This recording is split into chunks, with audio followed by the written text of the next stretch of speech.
Яңартылган мәгариф стандартлары негізінде быелгы уку елы укучылар өчен бер кадәр үзенчәлекле була. Мәгариф һәм фән министрлыгы берничә үзгәреш кертте. Мәгариф учреждениеләрендә атна сайын Россия һәм Татарстан элемнәрен күтәрү, гимннарны яңгырату булачак. Өстәмә сыйныф дәресләре үткәрелә, башка яңалыклар да бар. Патриотлык, ватанга мәхәббәт темасына сыйныф сәгате, кино дәресләре һәм яңа фәннәр. 1 сентябрьдән үз көченә кергән үзгәрешләрнең кайберләре генә. Хәзер мәктәпләрдә һәр уку атнасы әлемнәр күтәрүдән, гимннар башкарудан башлана. Икенче чит тел урынына балаларга акча һәм мәҗбүри финанс белеме дәресләрендә ничек идарә итү турында сөйлиләр. Ә беренче, икенче һәм өченче группа инвалидлар икенче югары белемне бушлай ала. Елгысы уку елында безнең 1 һәм 5 сыйныфларда яңартылган мәгариф стандартларына күчү була. Белгәнегезчә, бу безнең узган уку елында кабул ителгән иде инде.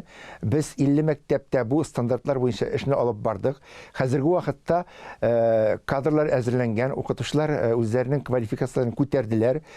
Безнең бу дистанцион формада укуда булды, булай килеп тә уку булды. Моның әллә нинди куркынычлыгы юк, чөнки иң мөһиме без бу яңартылган стандартларда тәрбиягә игътибарны бирергә тиешбез. Уку темасы укучыларга һәм студентларга гына түгел, ә машина йөртү таныклыгын алырга теләүчеләргә дә кагыла. Практикага вакыт күбрәк була, практик күнегүләр мәйданнары арттырыла. Икенче категориядәге таныклыкны гадиләштерелгән схема буенча алырга мөмкин булачак. Законнардагы үзгәрешләр социаль темаларга да кагылды. Түләүләр алу өчен гариза бирергә кирәк түгел, алар автомат рәвештә килә. Яңалыклар арасында дәүләт хезмәтләре порталы аша эшкә урнашу мөмкинлеге дә бар. Эш бирүче һәм яңа хезмәткәр цифрлы имзалар ала. Алар ярдәмендә бары кирәкле документларны рәсмиләштерергә мөмкин. Фарис Мөхәммәтов, Ангелина Морозова, Татарстан яңалыклары.